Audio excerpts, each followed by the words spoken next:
शेर कटी दुल्हन। सहारनपुर नाम का एक गांव था जहां लोग शाम को जंगल की ओर जाने से डरते थे। पर नवीन नाम का एक व्यक्ति शाम को जंगल की ओर जाता है। ये लोग पता नहीं इतना डरते क्यों हैं। अरे मैं मर्द का बच्चा हूँ, मर्द का। अब आ गया हूँ तो मेरी बीवी भी मुझे पीने से नहीं रोक सकती, तो आज झूमना तो बनता है। नवीन अपनी शराब की बाटली निकाल कर पीता है, इतने में किसी चीज से टकराकर गिर जाता है। अरे अभी तो मैंने एक ही घूंट पिया है, इसमें चढ़ती थोड़ी है। अरे पैरों से कुछ टकरा गया है, जरा देखूं तो। ला ला ला ला ला ला। लाश, दादा वो भी दुल्हन की शायद, लेकिन घर कहाँ है, कौन कर सकता है ये। मुझे डर लग रहा है, इसलिए गांव वाले इस जगह नहीं जाते, कहीं ये चुड़ैल निकली तो। अरे अरे भागो भाई। नवीन तुरंत वहां से 9-11 होकर अपने घर पहुंच जाता है। अगले दिन फिर किसी गांव के व्यक्ति को किसी दुल्हन का बिना सिर वाला शरीर मिलता है, जिसका धड़ गायब था। इतना ही नहीं, ये मौत का सिलसिला तो अभी शुरू हुआ था। लोग रोज न रोज ऐसे ही कई दुल्हन की लाश देखते हैं जिनके शरीर से सिर गायब था। गांव वालों को समझ नहीं आ रहा था कि आखिर ये कौन सब कुछ कर रहा था। अरे मुझे तो लगता है किसी पागल इंसान का काम है, जो हर दुल्हन को उसकी शादी से पहले ही इस तरह मार देता है। दादू, मुझे तो ये कोई सीरियल किलर लग रहा है, जो एक ही तरह से सिर्फ दुल्हनों को मार रहा है। पता नहीं बेटा, अब तो शाम को अपने घर से बाहर निकलने में भी डर लगता है। बिल्कुल ठीक कहते हैं आप मुखिया जी। चलिए, शाम का वक्त हो चुका है, मैं घर चलती हूँ। सभी गांव वाले बेहद डरे हुए थे कि आखिर इन मौतों के पीछे कौन था।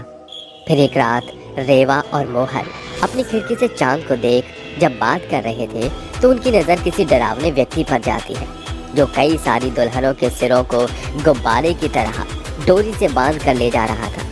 और कंधे पर एक दुल्हन थी जो कि चीख रही थी, चिल्ला रही थी। छोड़ो छोड़ो, मुझे जाने दो, मुझे कुछ मत करो। बचना नामुमकिन है तुम्हारा। ये कहते ही वो भूत उस दुल्हन को भी मारकर उसके सिर को गुब्बारे की तरह डोरी में लगाकर गायब हो जाता है। अजी, आपने देखा ना, मुझे तो बहुत डर लग रहा है, कहीं ये सब यही तो नहीं कर रहा था। मुझे लगता है हमें गांव वालों को बताना चाहिए, कल सुबह ही चलेंगे। अगले दिन ही वो पति पत्नी गांव वाले और मुखिया को लेकर उसी जगह जाते हैं जहां उस दुल्हन की लाश पड़ी थी। हाय दैया, बेचारे को कैसे मारा है। हमारे गांव में आखिर कितनी लड़कियों की यही दशा होती रहेगी। क्या उनकी शादी कभी नहीं होगी? हम अपनी बेटियों के साथ कब तक ये होने देंगे? अब तो मुखिया जी आपको ही जवाब देना होगा, कुछ तो करिए।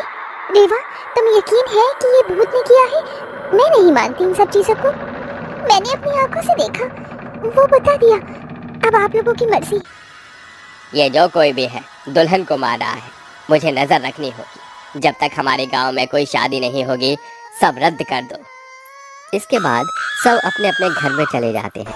मुखिया गांव में नजर रखने के लिए कंबल ओढ़कर इधर उधर घूमता है। इतने में एक लड़की अपने माँ बाप से जिद करके दुल्हन के जोड़े में घर से निकल जाती है। वहीं वह भूत दुल्हनों के सिर कटे गुब्बारे के साथ वहां पहुंच जाता है और उस लड़की को पकड़ लेता है। तुम मेरी ब्यूटीफुल एलिगेंट दुल्हन, मरने के लिए तैयार हो जाओ। भूत, मुझे कुछ मत करना, मुझे जाने दो। लगता है तुम्हें खौफ नहीं है मेरा, अब तुम्हारे साथ भी यही होगा। ये सिर कटी दुल्हनों के गुब्बारे देख रही हो, तुम्हारा सिर भी इसमें ही शामिल होगा। ये सुनते ही सलोनी जोर से चीखती है। इतने में मुखिया की नजर उस पर पड़ती है। वो उसे बचाने जाता है, पर भूतिया गुब्बारा वाला सलोनी को भी मार देता है और उसका सिर बाकी सिर वाले गुब्बारों के साथ लगाकर गायब हो जाता है। बाप रे, इसका मतलब ये सब कोई दुष्ट आत्मा कर रही है। इससे तो सिर्फ तांत्रिक बाबा ही निपट सकते हैं। मुझे उन्हें गांव की बेटियों की रक्षा के लिए अब बुलाना ही होगा। मुखिया फौरन तांत्रिक बाबा के पास जाकर उन्हें अपनी आंखों देखी बात बताता है, जिसका उपाय करने के लिए वो अगले दिन गांव के बीचों बीच एक यज्ञ करता है और अपनी दृष्टि से देखकर कहता है, हक्कड़ भक्कड़ बम बम बम, मैं जहाँ तक अपनी शक्तियों से समझ पाया हूँ, ये एक भयंकर भूत का किया धरा है, जिस पर भूत सवार है कि वो सिर्फ दुल्हनों को ही मारेगा। पर क्यों मार रहा है ये तो अब वो ही बता सकता है, तभी मैं आगे कुछ कर पाऊंगा। तो तांत्रिक बाबा, उसको पकड़ने के लिए हम क्या करें? मेरे पास एक तरकीब है। उसे दुल्हनों को मारना है ना, किसी एक व्यक्ति को दुल्हन का जोड़ा पहनकर बैठना होगा, उसके बाद मैं उसे पकड़ लूंगा। अब करेगा कौन ये काम? मैं करूंगा बाबा। नहीं नहीं, तुम्हें कुछ हो गया तो? चिंता मत करो, मुझे कुछ नहीं होगा, तांत्रिक बाबा है ना। कुछ देर बाद मोहन एक दुल्हन का जोड़ा पहनकर पेड़ के नीचे बैठ जाता है, जहाँ वो भूत या गुब्बारे वाला आ जाता है। कितने दिनों से मुझे कोई दुल्हन नहीं मिल रही थी, चलो अब इसका भी वही हश्र करूंगा जो मैंने इन बाकी दुल्हनों का किया है। भूत, बाप रे बाप, ये तो आ गया। भूत उसे मारने जाता है, इतने में मोहन अपने सिर से चुन्नी हटा देता है। भूत आदमी को देखते ही कहता है, धोखा हुआ है, धोखा, मेरे साथ दोबारा धोखा हुआ है और इस धोखे की गुस्ताखी मैं माफ नहीं करूंगा, अब तू गया। भूत मोहन की गर्दन पकड़कर उसे मारने जाता है। इतने में सारे गांव वाले हाथ में मशाल लिए वहां आ जाते हैं और तांत्रिक अपनी अभिमंत्रित भस्म भूत के ऊपर डाल देता है, जिससे मोहन को वो छोड़ देता है और वो उस घेरे से बाहर आ जाता है जहां भूत कहता। अच्छा, कैसा धोखा, क्या हुआ तेरे साथ? मैं नहीं बताऊंगा। बताता है या मैं बताऊं? ये बोलते ही तांत्रिक एक छड़ी उस भूत को मारता है, जिससे वो घेरे में बैठ जाता है। मुझे मत मारो, मुझे कुछ मत मारो, मैं बताता हूँ। कुछ समय पहले की बात है, मैं बहुत गरीब इंसान था, गुब्बारे बेचकर अपना खर्चा चलाया करता था। फिर मैं शादी करने की ठानी।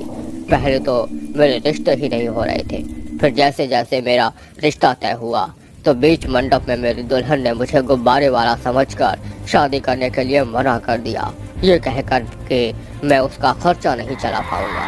मैं बहुत गरीब था, वो मुझे छोड़कर चली गई। तो उस मंडप में मैंने अपनी आत्महत्या करके जान ले ली और मैंने तय कर लिया कि अब किसी की शादी नहीं होने दूंगा, उन सारी दुल्हनों को मार दूंगा। इसलिए उनके सिर का गुब्बारा लिए घूमने लग गया।